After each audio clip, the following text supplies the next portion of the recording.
കേരളം അതീവ ഞെട്ടലോടുകൂടിയാണ് കഴിഞ്ഞ ദിവസം ആ വാർത്ത ശ്രദ്ധിച്ചത്.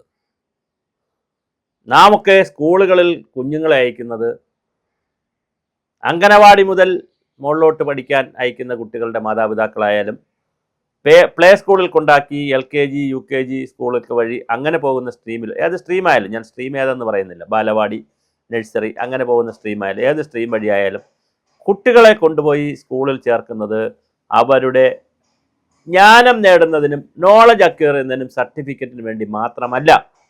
പ്രത്യേകിച്ച് ഡിസ്റ്റൻസ് എഡ്യൂക്കേഷൻ്റെ പുതിയ കാലത്ത് സ്കൂളിൽ പോകാതെ പോലും ഹയർ എഡ്യൂക്കേഷനിൽ പോകാൻ പറ്റുന്ന പുതിയ കാലഘട്ടത്തിൽ ഒരു കാരണവശാലും ജ്ഞാനത്തിന് വേണ്ടി മാത്രമല്ല സ്കൂളിൽ പോകുന്നതും.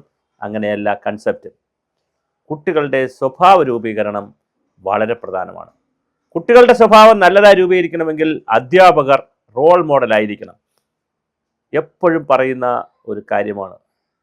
ഞാൻ B.Ed കൂടി കഴിഞ്ഞ ആളാണ്. തിരുവനന്തപുരം ഗവൺമെൻറ് B.Ed കോളേജിൽ നിന്ന് B.Ed കൂടി കഴിഞ്ഞിട്ടുണ്ട്. അപ്പോൾ ഞങ്ങൾക്കെല്ലാം പഠിപ്പിക്കുമ്പോൾ എല്ലാ ടീച്ചർമാരും പറയുന്ന, സാറന്മാരും പറയുന്ന ഒരു വാക്കാണ് അധ്യാപകർ റോൾ മോഡലായിരിക്കണം. ആരാ നിങ്ങളുടെ റോൾ മോഡൽ എന്ന് കുട്ടികളോട് ചോദിച്ചാൽ ഞങ്ങളുടെ ടീച്ചേഴ്സാണ്, ഞങ്ങളുടെ സാറന്മാരാണെന്ന് അവർ പറയണം. അതുകൊണ്ട് നിങ്ങൾ വെൽ ബിഹേവ് ആയിട്ടുള്ള ഡ്രസ്സ് ധരിച്ചു പോകണം. നിങ്ങളുടെ വാക്കുകൾ കറക്റ്റ് ആയിരിക്കണം. നിങ്ങൾ ഓർണമെൻറ്റ്സ് ഒരുപാട് ധരിക്കരുത്. അങ്ങനെ ഒരുപാട് ചിട്ടകൾ പറയാറുണ്ട്.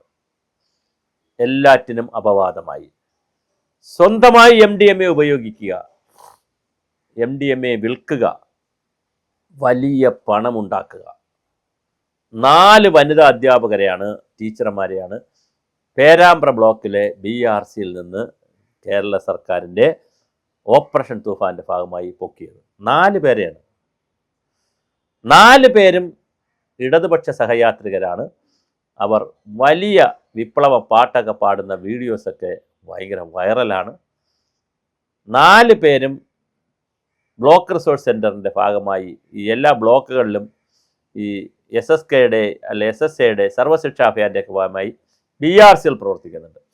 സ്പെഷ്യൽ എഡ്യൂക്കേറ്റർമാരും സ്പെഷ്യൽ ടീച്ചർമാർ, റിസോഴ്സ് പേഴ്സൺമാരായിട്ടൊക്കെ നിരവധി ആളുകൾ ജോലി ചെയ്യുന്നുണ്ട്. ഒരു ബേസിക് ഡിഗ്രിയോ അല്ലെങ്കിൽ ഒരു ബേസിക് ക്വാളിഫിക്കേഷൻ ഉണ്ടെങ്കിൽ അവരെല്ലാം ഫാക്കൽറ്റി തന്നെ. അതിന് വിവരമുണ്ടോ വിദ്യാഭ്യാസമുണ്ടോ ഒന്നുമില്ല. പാർട്ടി ഓഫീസിൽ ഒരു കത്തും കൂടെ വാങ്ങിച്ചുകൊണ്ട് വരും. ബേസിക്കായിട്ടും ഇപ്പോൾ MA ബിരുദാനന്തര ബിരുദം അല്ലെങ്കിൽ ഡിഗ്രി ബേസിക്കായിട്ട് പാസ്സായി കാണും. ചിലപ്പോൾ 3rd ക്ലാസ്സിലായിരിക്കും, ചിലപ്പോൾ 10 പ്രാവശ്യം സപ്ലി എഴുതിയായിരിക്കും. എന്തായാലും ജയിച്ചു. കുട്ടിയുടെ കയ്യിലൊരു സർട്ടിഫിക്കറ്റ് ഉണ്ട്, പാർട്ടിയുള്ളൊരു കത്തും ഉണ്ട്. അപ്പോൾ പിന്നെ BRCയുടെ റിസോഴ്സ് പേഴ്സണായി. അങ്ങനെ BRCയുടെ റിസോഴ്സ് പേഴ്സൺമാരായിട്ടുള്ള എല്ലാ ദിവസവും അവർ പോണ്ട, ആഴ്ചയിൽ 7 ദിവസവും പോയിരുന്ന ക്ലാസ് എടുക്കണ്ട, അവർ ക്ലാസ് ഉള്ളപ്പോൾ പോയാൽ മതി. അങ്ങനെ പോകുന്ന 3-4 അധ്യാപകർ വലിയ ആഡംബരത്തിൽ ജീവിക്കുന്നു, സ്വത്തുണ്ടാക്കുന്നു, വലിയ ഫോൺ വാങ്ങുന്നു, കാർ വാങ്ങുന്നു, വീട് വാങ്ങുന്നു, വലിയ കാശുണ്ടാക്കുന്നു. BRC is A part time job. BRC പോകുന്ന ഫുൾ ടൈം ജോബല്ല. ശമ്പളം വളരെ കുറവായിരിക്കും, ഇൻസെൻറ്റീവ് ആയിരിക്കും. അങ്ങനെ ഇൻസെൻറ്റീവ് വാങ്ങുന്ന അധ്യാപകർ എങ്ങനെയാണ് ഇത്രയും വലിയ സമ്പത്തിന് ഉടമകളായി ജീവിക്കുന്നത് എന്നൊക്കെ അന്വേഷിച്ചപ്പോഴാണ് MDMA സ്വന്തമായി ഉപയോഗിക്കുന്നു, അന്യ കുട്ടികൾക്കുൾപ്പെടെ വിൽക്കുന്നു. വലിയ ശൃംഖലയാണ്. അധ്യാപകരാണ്, ഡോക്ടർമാരാണ് ഇത് ചെയ്യുന്നത്. എങ്ങനെ സാധിക്കുന്നു? എഞ്ചിനീയർമാരാണ് ചെയ്യുന്നത്, ഡോക്ടർമാരാണ് ചെയ്യുന്നത്, അധ്യാപകരാണ് ചെയ്യുന്നത്. അപ്പോൾ സമൂഹത്തിന് മാതൃകയാകേണ്ട, കുട്ടികൾക്ക് മാതൃകയാകേണ്ട, റോൾ മോഡലാകേണ്ട അധ്യാപകർ തന്നെ MDMA ഉപയോഗിച്ചതിൻ്റെ പേരിലും MDMA വിറ്റതിൻ്റെ പേരിലും പോലീസ് അറസ്റ്റ് ചെയ്യുന്ന പുതിയ കെട്ട കാലത്താണ് നമ്മൾ താമസിക്കുന്നത്. എത്ര കോടി രൂപയാണ് ഇവിടെ കഞ്ചാവാണ് അല്ലെങ്കിൽ ആഷിഷാണ് അതുപോലെ തന്നെ ഉള്ള മയക്കുമരുന്ന് വസ്തുക്കളാണ്, MDMA ഒക്കെയാണ്, കോടാനുകോടി രൂപയുടെ വസ്തുക്കളാണ് ഇപ്പോൾ പിടിച്ചത്. ഒരു 10,000-ഓളം ആളുകൾ ഇപ്പോൾ അകത്താണ്. ഇവരെല്ലാം പുറത്തിറങ്ങില്ല എന്ന് പറയാനും കഴിയില്ല. കേസിൻ്റെ മെരിറ്റ് അനുസരിച്ച് പലരും പുറത്തും വരും.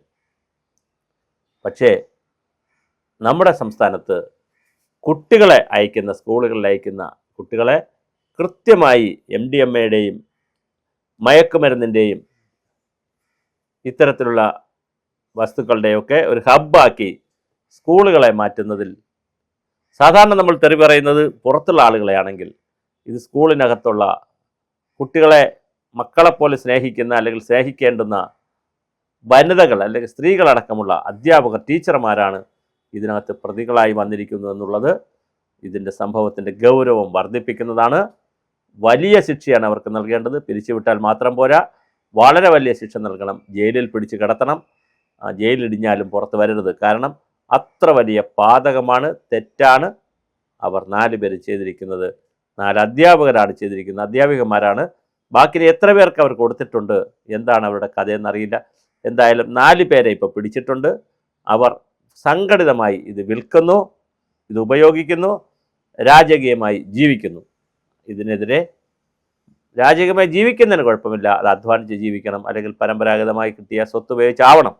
അല്ലാതെ ഇത്തരത്തിലുള്ള അവിഹിത മാർഗത്തിലുള്ള അശാസ്ത്രീയമായ, സമൂഹത്തിന് ദോഷമുണ്ടാക്കുന്ന, കുട്ടികൾക്ക് ദോഷമുണ്ടാക്കുന്ന മയക്കുമരുന്നും MDMAയും പോലുള്ളവ വിറ്റ് അർമാദിക്കാനും സന്തോഷിക്കാനും നടക്കുന്നവരെക്കുറിച്ച് ചരിത്രവും കാലവും വളരെ മോശമായിട്ടാണ് കാണുന്നത്. അതുകൊണ്ട് തന്നെ ധാരാളം പണം ഉണ്ടായിരുന്ന ഇവരെ കൃത്യമായി ഇവരെ ബാങ്ക് അക്കൗണ്ട് അടക്കം പരിശോധിച്ചുകൊണ്ട് അതെല്ലാം മോണിറ്റർ ചെയ്തുകൊണ്ടാണ് ഇപ്പോൾ അറസ്റ്റ് ചെയ്തതും ജോലിയിൽ നിന്ന് പിരിച്ചുവിട്ടിരിക്കുന്നതും. എന്തായാലും വളരെ കൃത്യമായ ഒരു സന്ദേശം സമൂഹത്തിന് കൊടുക്കേണ്ടവർ തന്നെ ഇതിലേക്ക് പോകുമ്പോൾ വേലി തന്നെ വിളവ് തിന്നുന്നത് കാണുമ്പോൾ പിന്നെ വേലിയെ ആരാണ് രക്ഷിക്കുക എന്നുള്ളതാണ് ഒരു ചോദ്യം. പക്ഷെ വേലിയുടെ എല്ലാ കണ്ണികളും വേലിയുടെ സകല കണ്ണികളും വിളവ് തിന്നാത്തത് കൊണ്ട്, കുറച്ച് നല്ല വേലിയൊക്കെ ഉള്ളത് കൊണ്ടാണ് ഈ സമൂഹം ഇങ്ങനെ പോകുന്നത്.